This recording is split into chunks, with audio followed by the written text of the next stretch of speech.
Hello, I'm Anna Greenway, and I'm here with Coach Abseck to ask some questions for the first game. How are you doing today, Coach? I'm doing great. Okay, so after watching the scrimmage and film, what do you see as some biggest keys to winning against Longview? I think the biggest thing we have to do is just play mistake-free. We've got to execute our plays to perfection. You know, that's the goal. We just got to eliminate mental busts, and we got to, take care of the ball, not have turnovers from an offensive standpoint. Defensively, we just have to keep everything in front of us, make them keep snapping the ball, and eventually we're going to get a takeaway. Okay, and what are some strengths that you see in Longview's team that you're going to need to counter?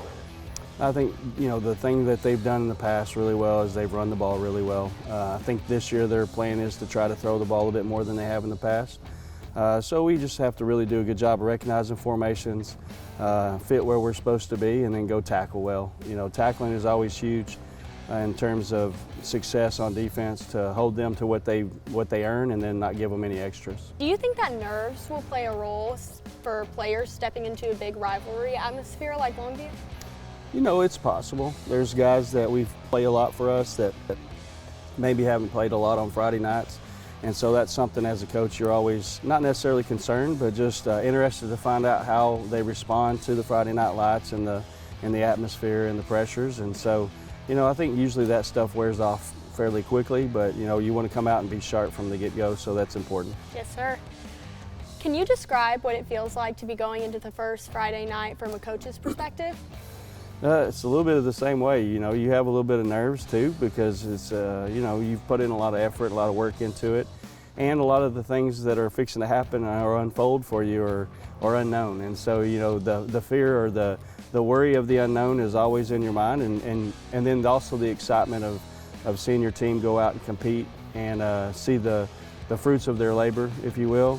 And so I'm excited to see the guys go out and play, and that's typically how it has been every year. You just want to see them go out and respond well to negative circumstances and to stay the course throughout the four quarters. Yes, sir.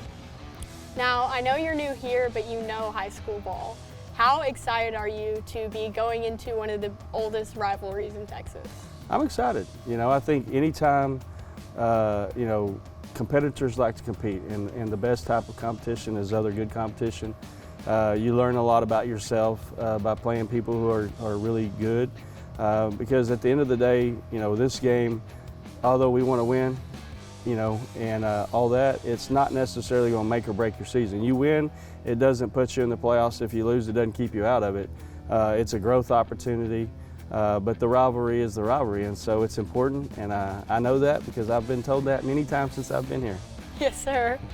How do you want this game to set the tone for the rest of the season? I want the kids to come out and play well. I want them to have fun. I want them to play as a team and feel confident coming out of it. That we have a lot of potential, which I believe firmly we do. And now it's about us playing up to our potential, continuing to improve on a weekly basis. But I think the biggest thing is I just want them to be excited coming out of it that we're making progress.